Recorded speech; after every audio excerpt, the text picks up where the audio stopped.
여러분, 여러분의 예수님은 누구이십니까? 내가 예수 믿은 지 지금 얼마나 됐는데 그 질문 하세요. 가장 기본적인, 그 기본적인 대답을 좀 해보세요. 예수님이 누구십니까? 예수님이 누구십니까? 오늘 본문 종려주일, 곧 오늘이죠. 예수님께서 예루살렘으로 입성하시는 그 주일의 이야기와 그 다음날 월요일 있었던 성전을 청결케 하시는 그 사건이 오늘 본문에 나와 있습니다. 그런데 그 본문 10절에 이러한 질문이 있다는 것을 우리가 지나칠 수가 없습니다. 예수께서 예루살렘에 들어가시니 온 성이 소동하여 이르되 이는 누구냐 하거늘. 이는 누구냐? 지금 이렇게 예루살렘으로 들어오시는 많은 사람들이 막 이렇게 환호하는 그 대상, 그는 누구냐? 라는 질문을 던지는 것이에요. 그래서 오늘 본문에는 그 누구냐 하는 질문에 예수님의 두 모습을 보여주고 있습니다. 우리가 함께 본문에 나타난 예수님이 누구신가에 대한 그 답을 들으면서 과연 나에게도 그 답이 합당한 답인지, 그렇다면 그 답을 가지고 어떻게 살 것인지를 함께 살펴보고자 합니다. 오늘 본문에 이는 누구냐에 대한 첫 번째 답, 왕이십니다. 오늘 본문은 예수님을 왕이라고 부르고 있습니다. 5절 상반절에 보면 시온 딸에게 이르기를 내 왕이 내게 임하나니. 왕이에요, 왕. 왕인데 어떤 왕인가? 좀 더 구체적으로 그의 왕되심을 보여주고 있습니다. 어떤 왕이시냐면 자기 마음대로 하시는 왕이에요. 자기 마음대로 하시는 왕. 내가 쓰겠다? 쓰시는 거예요. 마음대로 하시는 왕. 맞지요. 왕이면 자기 마음대로 해야 왕이시죠. 마음대로 하지 못하면 무슨 왕이시겠습니까? 오늘 본문의 1절부터 보면 그들이 예루살렘에 가까이 가서 감람산 벳바게에 이르렀을 때에 예수께서 두 제자를 보내시며 이르시되 너희는 맞은편 마을로 가라. 그리하면 곧 매인 나귀와 나귀의 새끼가 함께 있는 것을 보리니 풀어 내게로 끌고 오라. 3절 같이 읽겠습니다. 만일 누가 무슨 말을 하거든 주가 쓰시겠다 하라. 그리하면 즉시 보내리라 하시니. 이런 말씀 하시는 거예요. 제자들에게 건너편 마을로 가서 거기 나귀 새끼가 있는데 풀어 이제 끌고 와라. 그 누가 뭐라고 그러면 주가 쓰시겠다 하라. 그럼 즉시 보내리라. 이 말씀을 하시는 거예요. 무슨 나귀 새끼 값을 갖다 치는 것도 아니고 렌트 하겠다는 렌트를 갖다 알아본 것도 아니고 무슨 설명이 있는 것도 아니에요.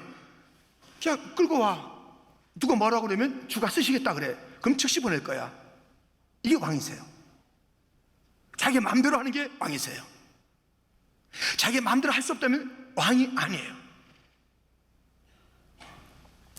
이렇게 설명도 렌트비도 또는 그 구입하는 가격도 필요 없이 부르시는 그 주님, 쓰시겠다 하면 이 온 우주 만물에 여러분과 저를 포함해서 온 우주 만물은 다 주님의 것이니 거기에 무슨 변명이나 무슨 시간 좀 나중에 좀 해봅시다 하는 것이나 무슨 딜할 그 일들이 아니에요. 즉각적으로 순종으로 반응해야 하는 것이 왕 앞에 바른 태도며 신하의 자세인 것입니다. 이런 글이 있습니다.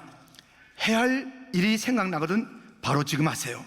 오늘은 하늘이 맑지만 내일은 구름이 보일런지 몰라요. 어제는 이미 당신의 것 아니니 바로 지금 하세요. 친절한 말 한마디 하고 싶거든 바로 지금 하세요. 내일은 당신의 것 안 될지도 몰라요. 사랑하는 사람은 언제나 곁에 있지 않아요. 사랑의 말이 있다면 바로 지금 하세요. 상냥한 미소 짓고 싶다면 바로 지금 하세요. 당신의 친구와 떠나기 전에 장미는 꽃피고 가슴이 설레일 때, 당신의 미소 지금 띄우세요. 바로 지금 하세요. 불러야 할 노래가 있다면 바로 지금 하세요. 당신의 태양이 서산에 저물면 노래 부르기엔 너무나 늦어요. 당신의 노래 지금 부르세요. 바로 지금 하세요. 이 땅에서의 삶의 소소한 일도 바로 지금 해야 되는 거예요. 그 미루면 그 맛도 멋도 없어요. 의미가 없어져요. 바로 지금. 세상의 그 일들도 바로 지금이 right time이라면 왕이신 예수님께서 부르실 때 즉각적으로 순종하는 것, 신하의 마땅한 태도인데, 그리할 수 없다면, 그 부르신 주님 앞에 즉각적으로 나설 수 없다면, 예수님은 여러분의 왕이 아니시고 여러분이 여러분의 왕이에요. 자기 마음대로 하니까, 자기 마음대로 하니까, 자기의 시간, 자기의 방법, 자기의 태도, 자기 마음대로 하니까 그 사람에게는 왕이 예수님일 리가 없습니다. 진정으로 예수님이 왕이시라면 그분의 부름 앞에 내 즉각적인 순종이 있어야 하는 것입니다. 지금이 왕의 시간입니다. 미루지 마세요. 혹시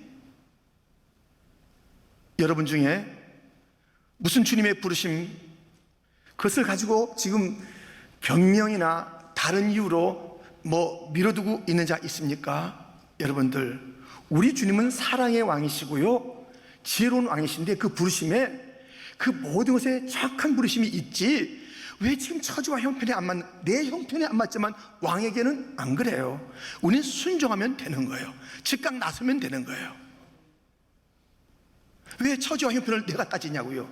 왕이 어련히 알아서 부르셨는데 즉각적인 순종이 있어야 하는 것입니다.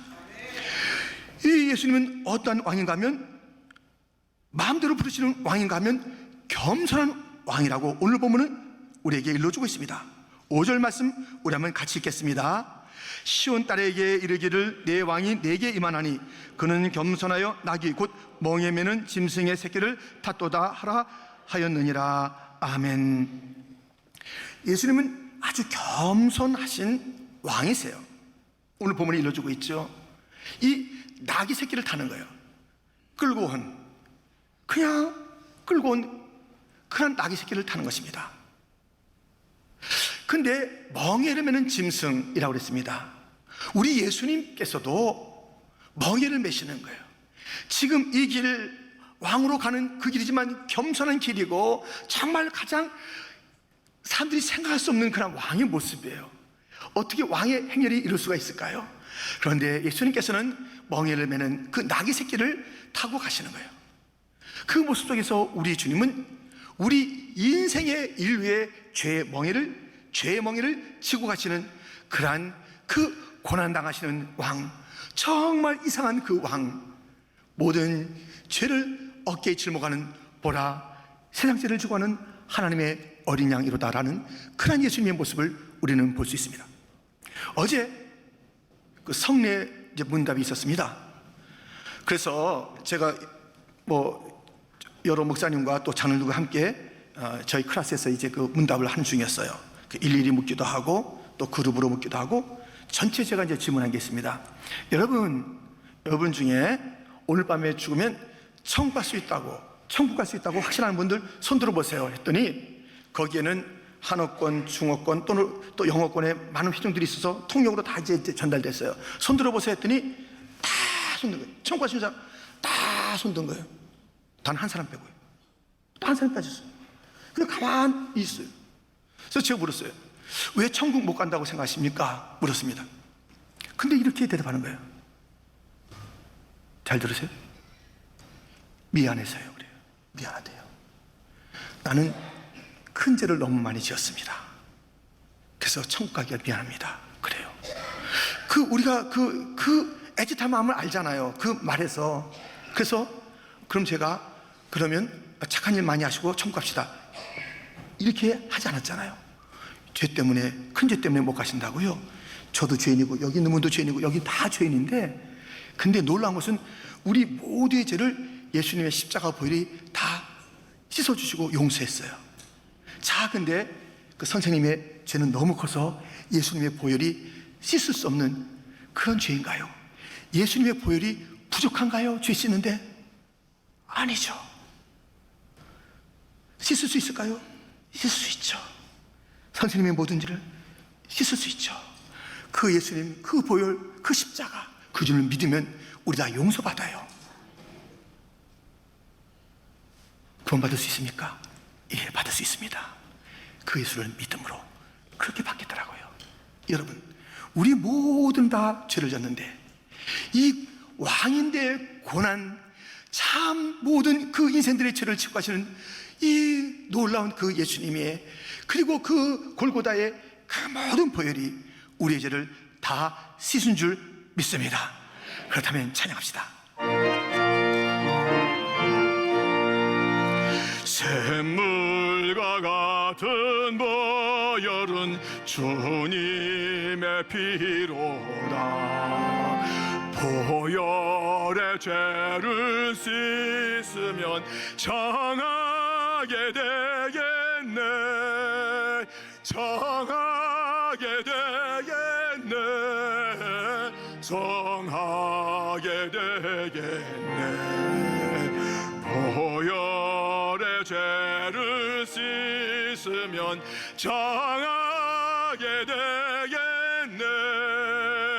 저도 좀 회개하고서 보혈을 씻었네. 저도 저 같은 이 몸도 죄 씻기 원하네. 죄 씻기 원하네. 죄 씻기 원하네. 저도 저 같은 이 몸도 죄 씻기 원하네.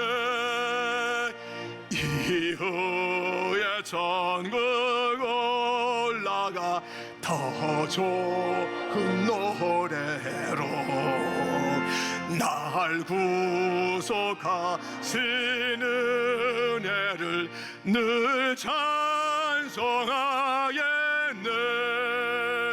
늘 찬송하겠네. 늘 찬송하겠네. 날 구속하신 은혜를 늘 찬송하겠네. 늘 찬송하겠네. 늘 찬송하겠네. 날 구속하신 은혜를 늘 찬송하겠네.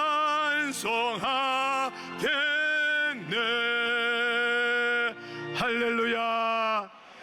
저 도적 예수님의 십자가 양편에 달렸던 강도 중 하나는 그날 죄 씻음 받고 천국으로 초청받았습니다. 평생 그 죄인 강도짓한 그가 죄 씻음 받았습니다. 우리 주님의 보혈은 우리의 어떤 죄도 다 덮게 충분하니 왕이신 그 예수님이 고난의 길을 가시면서 우리에게 준 사죄의 은총을 모두가 확신하며 누리시기를 주님의 이름으로 축원드립니다. 우리 주님은 지금 이 가시는 예루살렘 길이 꽃길이 아닌 것을 알았어요. 막 사람들이 거기다가 겉옷을 펴고 무슨 카페트를 깔듯이 막 해서, 그런데 주님께서는 이 길이 막 꽃길, 사람들의 환호가 있지만 이 길이 이 환호로 끝날 길이 아닌 것을 주님은 아시고 미리 말씀을 하셨습니다. 마태복음 16장 21절에 이때로부터 예수 그리스도께서 자기가 예루살렘에 올라가 장로들과 대제사장들과 서기관들에게 많은 고난을 받고 죽임을 당하고 제3일에 살아나야 할 것을 제자들에게 비로소 나타내시니, 우리 예수님께서는 이것이 고난의 길이요 죽음의 일인 것을 주님은 아시는 것이에요.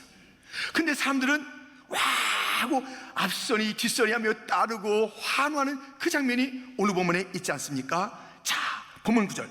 앞에서 가고 뒤에서 따르는 무리가 소리 높여 이르되 호산나 다윗의 자손이여 찬송하리로다.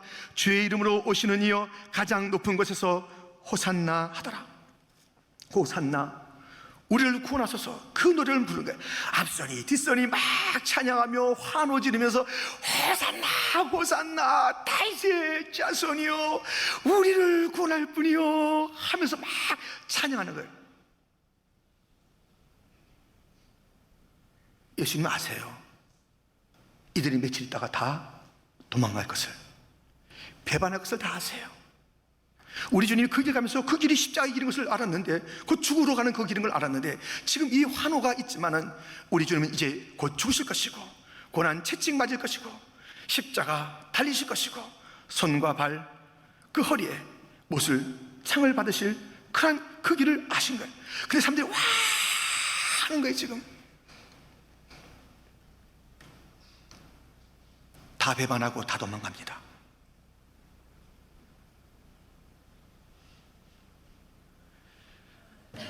예수님이 왕이라면, 그리고 우리가 그의 백성이라면, 제자들이 정말 그의 백성이라면, 거기에 환호한 자들이 정말 다윗의 자손이 하면서 왕으로 그렇게 맞이했다면 끝까지 충성해야 돼요. 끝까지 충성해야 돼요. 끝까지 충성하지 않는다면 그 신하는, 그 백성은 신하가 아니고 백성이 아니고 다른 자가 아니에요. 그냥 좋을 때만 와 앞서고 뒤서고 와 하다가 십자가, 골고다, 고난 다 도망가요. 다 배반해요. 이 나귀 새끼보다 못한 존재들이 즉각적으로 순종해 왔지요. 끝까지 충성하지요. 우린 즉각 순종이라는 게 참 보기 힘들어요. 얼마나 몸이 뻣뻣한지 몰라요. 얼마나 무슨 그런 문제와 사연이 많은지 몰라요. 그리고 부림받았어요. 그런데 얼마나 이 끝까지가 아니에요. 이렇게 며칠만 하는 거예요. 며칠만 그냥 하다가 또 환경이 바뀌고 힘들면, 누가 안 알아주면, 힘들면은 그냥 십자가 앞에서 다 멀찍이 도망가는 거예요. 그게 무슨 왕이시냐고요. 즉각적인 순종도 받지 못하고 끝까지 충성도 받지 못하는데, 그리고 그 왕은 나의 죄를 씻으러 오신 주님, 정말 세상의 왕의 행렬과는 다른 고난의 행렬, 그래서 나의 죄를 씻는 그 보혈로 나가시는, 그 골고다로 나가시는 그 왕인 것을 알면서 내 모든 죄가 다 그 왕의 고귀한 보혈 앞에서 내가 씻게 만든다는 그 믿음이 없다면, 왕은 그 일을 위해서 오셨는데 고난당하신 이유가 우리의 죄를 위한 것인데 죄에 대한 확신과 기쁨이 없다면, 즉각적인 순종이 없다면, 끝까지 충성이 없다면 그가 왜 왕이냐고요? 이 예수님은 우리의 왕이십니까? 언제나 끝까지 우리는 충성하십니까? 즉각적으로 순종하십니까? 고난의 왕이 나의 모든 죄를 씻은 것을 알면서 늘 찬송하겠네, 늘 찬송하겠네. 날 구속하신 은혜를 늘 찬송하겠네. 나의 구원을 확신하며 늘 찬송하십니까? 그 구원을 확신하지 못하면서 벌벌 떨고 두려워하고 주님의 부르심 앞에 즉각적으로 나오지 못하며 지금까지 5년 10년 미루고 있는 자들이 있는가 하면, 충성도 잠깐이요, 그냥 자기의 그냥 기분 내키는 대로 하다가 자기의 방식대로 충성하다가 그건 충성도 아니지요. 자기의 그냥 감정의 표현일 뿐이지요. 주님이 원하시는 방법도 아니고 주님이 원하시는 길도 아닌데 자기 나름도 펄펄 뛰다가 그냥 내빼는 그러한 신화만 있다면, 진정한 왕, 유일한 왕이신데 그때의 로마 황제도 진정한 왕이 아니오, 이 땅에 어떤 나폴레옹도 왕이 아니오, 이 땅에 어떤 선한 왕, 나쁜 왕, 그 누구도 다 진정한 왕이 아니고 다 쓰러져 갔지만 왕의 왕, 주의 주, 오직 예수 한 분밖에 없는데, 예수님이 말씀하시면 온 천하가 딱딱 서야 돼요. 예수님이 말씀하시면 잠잠하면 다 잠잠해야 돼요. 예수님이 말씀하면 죽어라면 다 죽어야 돼요. 살아라면 다 살아야 되는 거예요. 예수님이 말씀하시면 그대로 되될 줄 믿습니다. 온 천하 만민이 예수의 명령 앞에 순종한 그 순종의 모습을 보이고 있다면, 나귀 새끼조차도 그들을 이렇게 이제 자기 나름대로 기르고 있었던 그 주인도 예수님이 쓰시겠다, 오 빨리 가져가서 즉시 내줬다면, 오늘의 나귀 새끼는 어디에 있으며 오늘의 그 나귀 새끼를 돌봤던 청지 같은 자는 누굽니까? 왜 이렇게 힘든 신하들을 두고 있는지, 왜 이렇게 뻣뻣한 신하들이 가득한지, 왜 이렇게 단편적인 그런 신하들만 가득 차서 돌아보니 다 사라지고 돌아보니 배반이요, 이런 자밖에 없는지. 우리 예수님 왕 맞으시니까요, 즉각적으로 순종합시다. 아멘. 끝까지 충성합시다. 그 왕은 나의 죄를 씻으시니 그 모든 죄에 대한 사죄에 대한 확신을 가지고 살아가시기를 주님의 이름으로 축원드립니다. 이 예수님은 왕이세요. 예수님, 두 번째 본문에 나타나는 예수님은 선지자이십니다. 이는 누구냐라는 질문이 10절에 있었고요, 11절에 보세요. 무리가 이르되 갈릴리 나사렛에서 나온 선지자 예수라 하니라. 예수님은 선지자라고 해요. 선지자예요. 구약의 기름 부음 받은 자, 왕, 제사장, 선지자. 근데 예수님 메시아 자체가 기름 부음 받았다, 그 뜻이에요. 그 메시아 구원자, 그분은 이 구약에서는 딱 따로따로 있었잖아요. 왕 따로, 선지자 따로, 제사장 따로 있었잖아요. 이 기름 부음 받은 그 신분을 한 분이 성취한 그분이 예수님이에요. 그래서 예수님에 대해서 구약에서 얘기 또 예언할 때 왕이시다, 제사장이시다, 선지자시다, 기름 부음 받은 새 직분을 갖다 홀로 이루신 그 예수님으로 예언하고 있습니다. 우리는 지금 왕이신 예수님, 선지자이신 예수님을 오늘 살펴보는 거예요. 이 선지자 예수님에 대해서 예언되어 있습니다. 신명기 18장 18절, 내가 그들의 형제 중에서 너와 같은 선지자 하나를 그들을 위하여 일으키고 내 말을 그 입에 두리니 내가 그에게 명령하는 것을 그가 무리에게 다 말하리라. 지금 선지자에 대한, 이거 예수님에 대한 예언입니다. 그런데 선지자 할 일은 무엇이냐면 그 입에 하나님의 말씀을 두는 거예요. 다른 말을 두는 게 아니에요. 그리고 그 말을 그대로 다 전하는 그 자가 선지자예요. 그래서 참 선지자, 거짓 선지자가 나뉘는 게 무엇이냐면 그 입에 하나님의 말이 있는 자, 그리고 그것을 가감없이 사랑의 메시지 사랑, 용서의 메시지 용서, 심판의 메시지 심판, 그대로 전해야 되는 거예요. 이게 참 선지자인데, 거짓 선지자는 그 입에 하나님 말씀이 없어요. 그 입에 하나님 말씀이 있는 것 같아요. 근데 그것을 왜곡시키는 거예요. 사람들 눈치 보고 아이고 지금 이렇게 말하면 안 되겠지 하면서 그것을 왜곡시켜서 더하거나 빼면서 전하는 그를 거짓 선지자라고 해요. 말씀도 없는데 자기 말을 한다든가, 말씀을 받은 것 같은데 그것을 틀어서 말하든가, 그것은 거짓 선지자예요. 이 참 선지자, 그래서 하나님의 말씀을 가지고 가감없이 말하면 그것을 듣는 자들은 거기에 현재와 미래가 다 달려있는 거예요. 선지자의 말, 그 말대로 하면 하나님의 말씀이니까 그대로 미래가 펼쳐지는 거예요. 거기에 미래가 있는 거예요. 다른 데 미래가 있는 게 아니에요. 내 앞날이 그 선지자의 말에 있는 것이에요. 예수님께서 그렇게 말씀하신 거예요. 참 선지자를 알았습니다. 뭐라고 그랬죠? 여러분들 잊어버리지 않았겠죠? 참 선지자, 그 입에 하나님의 말씀이 있는 자, 그리고 그것을 가감없이 다 전하는 자가 참 선지자. No, not enough. 아직 끝나지 않았어요.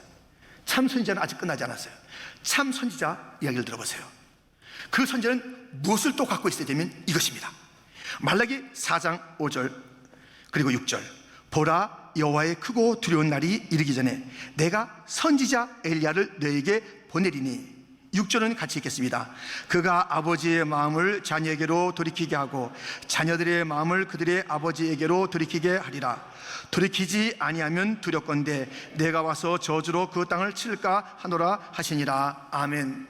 또 다른 선지자가 이 신약시대에 올 것을, 세례 요한, 또 참 선지자 예수님, 지금 이 조금 전에 읽은 그 말씀은요, 구약 성경의 마지막 말라기, 마지막 장, 마지막 절이에요.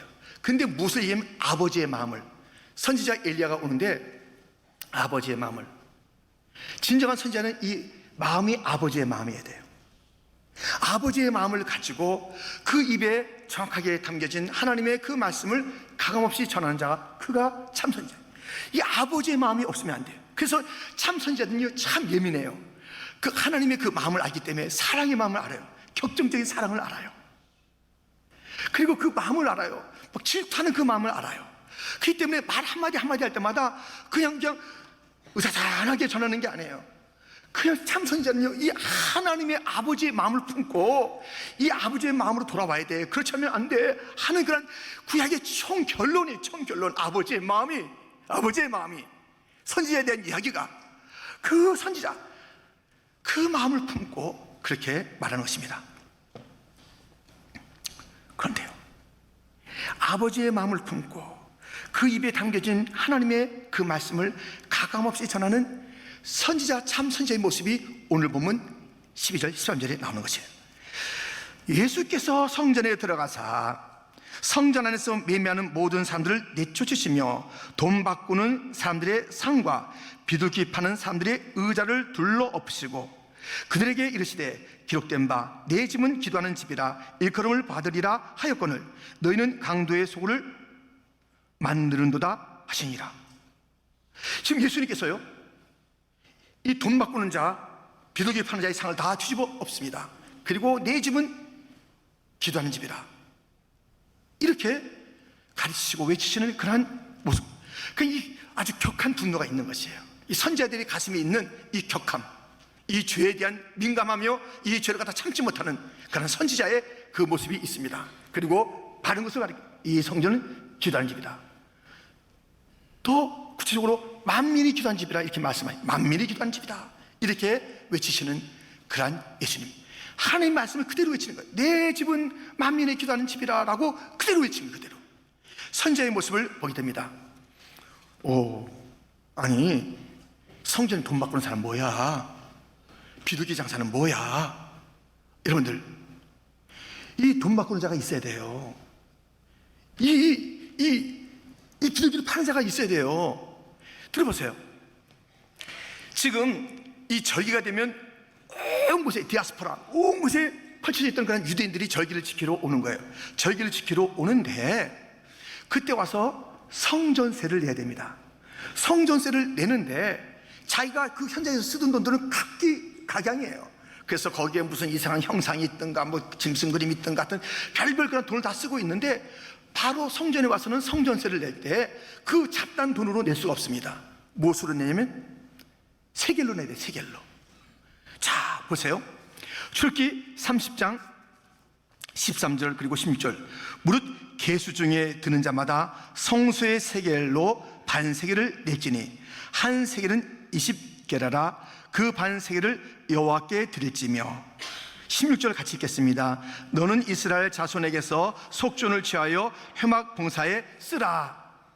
반세겔은 이틀치 품삯이에요. 이틀치 품삯을 그렇게 내야 되는 거예요. 회막 봉사에 쓰기 위해서 내는 것이에요. 이것을 세겔로 내게 되어 있습니다. 예수님은 이런 성전세를 내셨을까요? 안 내셨을까요? 보세요. 마태복음 17장 24절부터 가버나움에 이르니 반세겔 받는 자들이 베드로에게 나와 이르되 너희 선생은 반세겔을 내지 아니하느냐? 이르되 내신다 하고 집에 들어가니 예수께서 먼저 이르시되 시몬아 내 생각은 어떠하냐? 세상 임금들이 누구에게 관세와 국세를 받느냐? 자기 아들에게냐 타인에게냐? 베드로가 이르되 타인에게니이다. 예수께서 이르시되 그렇다면 아들들은 세를 면하리라. 27절 같이 읽겠습니다. 그러나 우리가 그들이 실족하지 않게 하기 위하여 내가 바다에 가서 낚시를 던져 먼저 오르는 고기를 가져 입을 열면 돈 한 세겔을 얻을 것이니 가져다가 나와 너를 위하여 주라 하시니라. 아멘. 이 환전은 꼭 필요해요. 돈을 바꾸는 일은 필요해요. 세겔로 바꾸는. 예수님도 내셨어요. 이 성전과 회막에 쓰라고 내셨습니다. 그런데 이 성전세를 내는 반세겔로 환전하는 그 일이 있는가 하면 또 하나는 제사를 드리는 일이 있으니, 성전세뿐만 아니라 제사 드리는 일이 있으니 이 제사 드릴 때는 짐승으로 드리는 거예요. 근데 멀리 지금처럼 차를 타고 휙 가는 게 아닙니다. 전부 다 뭐 한 달 그 이상을 갖다 가는 거예요. 위험한 길을 가는 거예요. 근데 비둘기 가지고 막 가는 거예요. 비둘기 중간에 날아가. 어떻게 하면 좋아? 이 막 어린 양 데리고 오는데 어린 양이 오다가 막 상처가 나고 그래요. 막 몸에 이렇게 상처가 나요. 그거 안 되는 거예요. 그 먼 길을 갔다가 위험한 길을 갔다가 자기 먼저 몸도 간수하기 힘든데 이렇게 막 이 짐승들을 데려다가는 안 되니까는 이 성전에 와서 제사드릴 그러한 제물을 사는 것이에요. 자, 이렇게 환전과 저 제물 파는 것은 필요한데 문제는 뭐냐?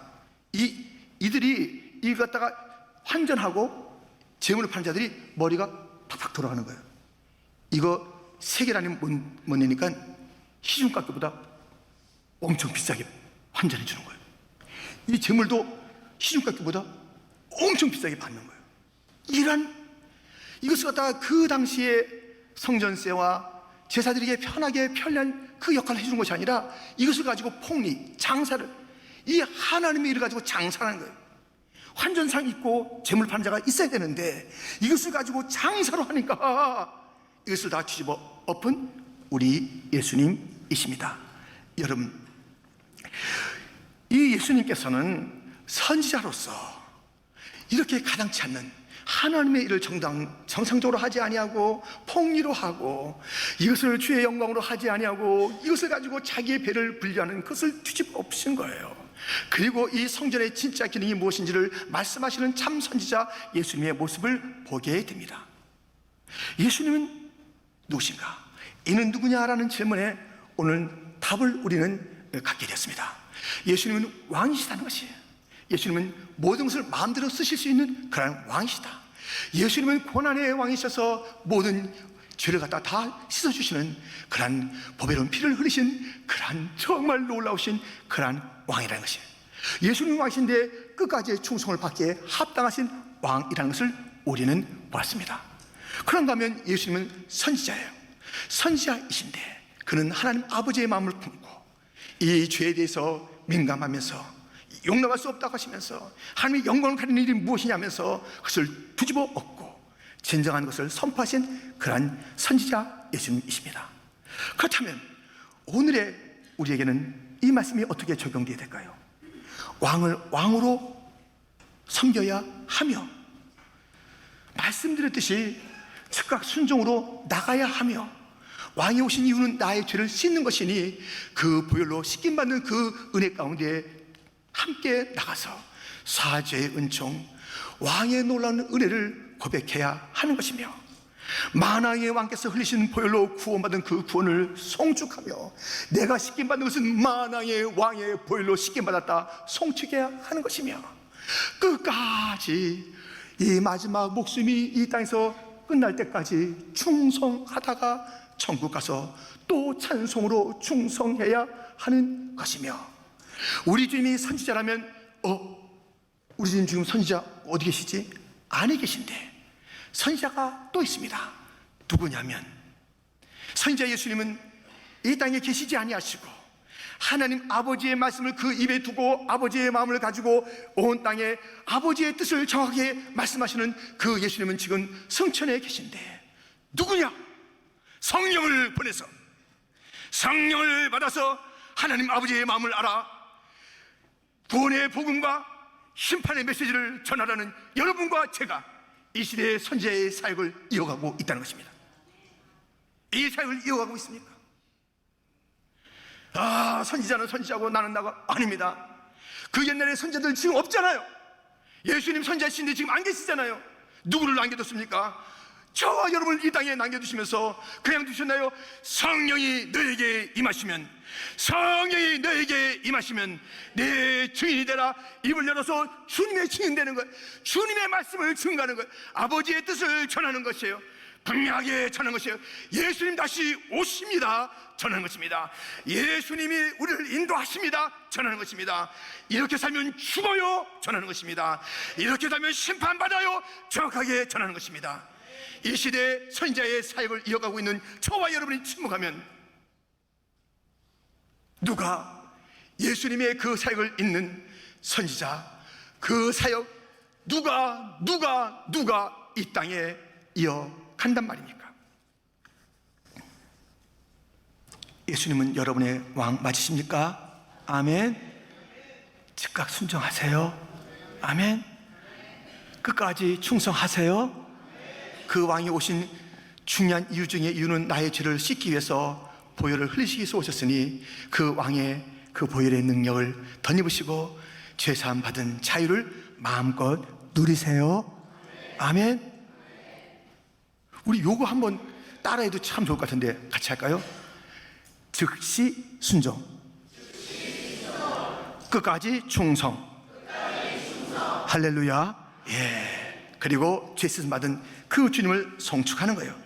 그리고 여러분들, 우리 예수님께서는 선지자 사역을 하시다가 우리에게 선지자 일을 감당하라, 곧 하나님 아버지의 마음을 품고 정확하게 그 말씀을 입에 두어서 그 말씀을 뜨겁게 전하라.